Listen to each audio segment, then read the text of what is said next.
తెలంగాణ తల్లి విగ్రహానికి అయ్యే 1 కోటి రూపాయలు అవుతుండొచ్చు మహా అంటే.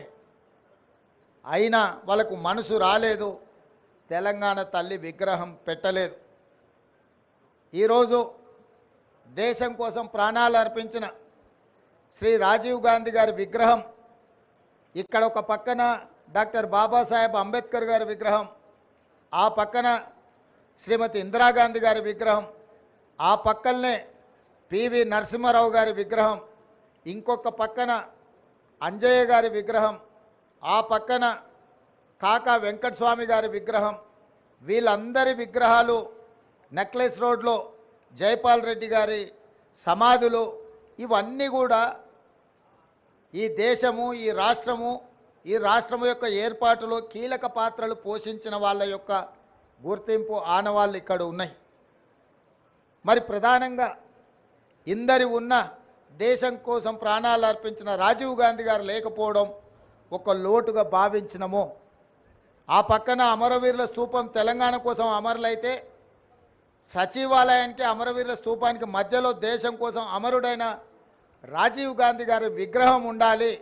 ఎందుకంటే మాజీ ప్రధానమంత్రి ఇందిరాగాంధీ గారి విగ్రహం, పివి నరసింహారావు గారి విగ్రహం, వారితో పాటు రాజీవ్ గాంధీ గారి విగ్రహం ఉండాలని మేధావుల సూచన మేరకు ముందలో ఉన్న పార్కు కొంతమంది వ్యక్తులు వాళ్ళ కోసం ఆ స్థలాన్ని పక్కన పెట్టి వాళ్ళకు కావాల్సినప్పుడు విగ్రహం పెట్టుకోవాలని ఆలోచన చేస్తే, దేశం కోసం ప్రాణాలు ఇచ్చిన రాజీవ్ గాంధీ గారి విగ్రహాన్ని మేము అక్కడ పెట్టడం జరిగింది. రాజీవ్ గాంధీ గారి విగ్రహాన్ని ఏర్పాటు చేయడానికి కూడా వివాదం చేసి దానికి తెలంగాణ తల్లి విగ్రహానికి ముడిపెట్టిండ్రు. నేను తెలంగాణ ఉద్యమకారులకు, అమరవీరుల కుటుంబాలకు, తెలంగాణ మేధావులకు విజ్ఞప్తి చేయదలుచుకున్నా. 10 సంవత్సరాలు మీరు ముఖ్యమంత్రిగా ప్రభుత్వంలో ఉన్నప్పుడు ఎక్కడే కానీ తెలంగాణ తల్లి విగ్రహాన్ని ఏర్పాటు చేయలేదు. అందుకే ఈరోజు కాదు, జూన్ 2 నాడే నేను చెప్పిన, సచివాలయం లోపల తెలంగాణ ప్రజలకు పరిపాలన గుండెకాయ అయిన సచివాలయంలో తెలంగాణ తల్లి విగ్రహ ప్రతిష్టను ఏర్పాటు చేస్తామని జూన్ 2 నాడు నేను అధికారికంగా ప్రకటించిన. ఈ విగ్రహం యొక్క నమూనాను JNTU fine arts college principal, మన తెలంగాణ బిడ్డ, వారికి ఈ నమూనాను తెలంగాణ ప్రజలు ఏం కోరుకుంటున్నారు, తెలంగాణ తల్లి అంటే దర్పం ఉండాలి, పోరాట పటిమ ఉండాలి, భవిష్యత్ తరాలకు స్ఫూర్తిగా ఉండాలి. నిజంగా మన కన్న తల్లిని చూస్తే మనకెంత సంతోషాన్ని, ఎంత ఆత్మవిశ్వాసాన్ని పెంపొందిస్తుందో, ఆ తెలంగాణ తల్లి కూడా ఆ విధంగా తెలంగాణ ప్రజలకు దగ్గరగా ఉండాలి. కొద్దిమంది దొరలకు, గడీలలో ఉండే వాళ్ళ యొక్క ఆనవాళ్లతో తెలంగాణ తల్లి ఉండకూడదని ఒక నిర్దిష్టమైన అభిప్రాయంతో JNTU fine arts college principal గారికి మేము విజ్ఞప్తి చేయడం జరిగింది. అందుకే ఈరోజు అక్కడో ఇక్కడో ఎక్కడో కాకుండా తెలంగాణ ప్రజల గుండెకాయ అయిన సచివాలయంలో తెలంగాణ తల్లి యొక్క విగ్రహాన్ని పెట్టాలి అని ఈ ప్రజాప్రభుత్వం నిర్ణయం తీసుకొని ఈరోజు శంకుస్థాపన కార్యక్రమాన్ని మనం ప్రారంభించుకున్నాము.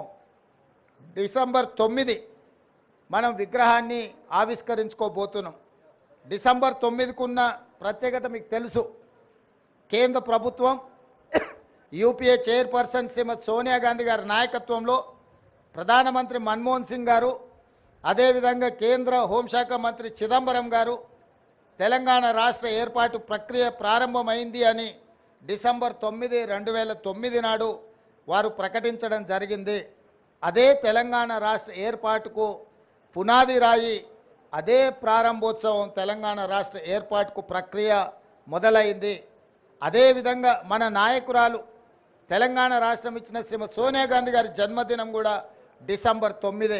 కాబట్టి తెలంగాణ ప్రజలకు డిసెంబర్ 9 ఒక పండగ రోజు. ఆ రోజు తెలంగాణ తల్లి విగ్రహాన్ని ప్రారంభించుకోవడం సముచితంగా ఉంటుంది అని సహచరులందరూ సూచన మేరకు ఈరోజు ఈ కార్యక్రమాన్ని తీసుకున్నాం.